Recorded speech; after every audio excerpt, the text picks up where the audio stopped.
Salamat po. Unahin mo na yan. Ako talaga?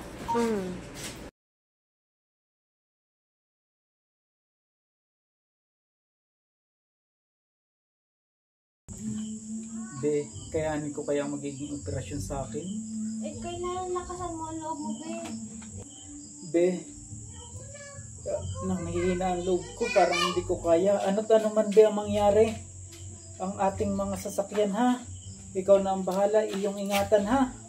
Ang ating anak, ingatan mo din. Oo, wag ka na rin mag-alala doon sa mga ano na yun. At nakausap ko na rin si pare, siya na ang bahala sumakay sa mga sasakyan natin kung ano man ang mangyari.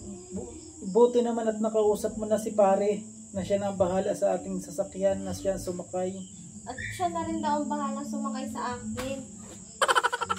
Kakayanin ko ang operasyon, wag lang si pare makasay sa iyo. Loko yun si pare ah. Nag-usap agad kayo, hindi pa naman ako na ano. Huwag ka lang masakay ni pare, lalakasan ko ang loob ko. Ay, kung hindi ka baga naman tuling